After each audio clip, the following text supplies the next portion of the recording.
You say in your book that at least for now you're going to enter a second retirement, and that could change because everything changes. Um, you said, but if this is the end of my acting career, so be it. What I'm wondering how you feel about that, because one of the things that I struggle with is I've done this job for like 25 years or something here and elsewhere, and it's so wrapped up. My identity in my head, I realize increasingly, is so wrapped up in the job that I do.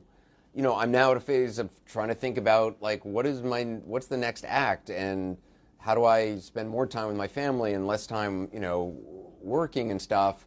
But for me, and you know, uh, I worry about I don't know who I am so much without this job, and I wonder how that idea of a second retirement or even transitioning, away from acting. Thankfully, you have multiple talents. I have no skill, but with the fact you can write and write beautifully, and I'm just wondering how you see that transition. Well, the second career that I had came out of nowhere. I had really left Family Ties Family Ties, Spin City to start the foundation, and I was really had a lot to do those first couple of years, getting it up and running and establishing our process for getting grant money out and identifying science that was worth funding.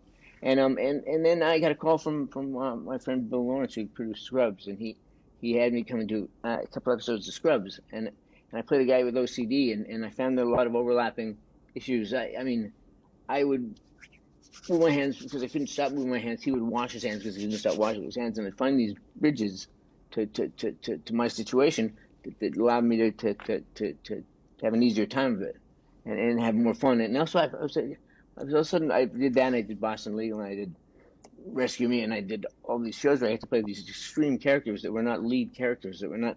I didn't have the onus of carrying the show. I wasn't number one on the call sheet. I was like number 17 on the call sheet. I was just a guy, just an actor, just a character actor, Hmm. and it was so fun.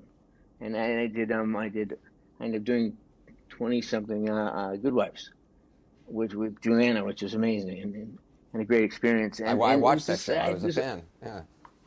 unbidden second career, but it was nice because it was a character actor, and there was no financial imperative. There was no nothing in it other than just fun acting and having a good time. Hmm. So it got to around the time of the spinal surgery, I did a couple guest shots on shows that were familiar. There's familiar people involved in them, so I felt safe. But I couldn't. There's too much dialogue, and I couldn't cut it. Whether it's just being 59 or distractions. 'Cause I'm always distracted because my body's always doing something other than what I'm doing. I'm like, are you with me? And it's not. It's off somewhere else. So I just, and when I found that scene in Once Upon a Time in Hollywood when Leonardo DiCaprio can't remember his lines, he's doing a guest shot. He's an old cowboy actor, and he's doing a guest shot on somebody else's western. He can't remember his lines, and he goes in his dressing room and he just tears into himself and Right. excoriates himself and swears to himself and says, "What a jerk, what an idiot." And I realized that was my moment under the phone, but that was my moment here. My moment here, on the kitchen floor. That was when I did that self berating.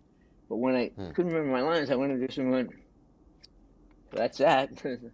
I mean, Hmm. it just was like I just felt like I'm not going to put myself in that position again because it's not productive and it doesn't help.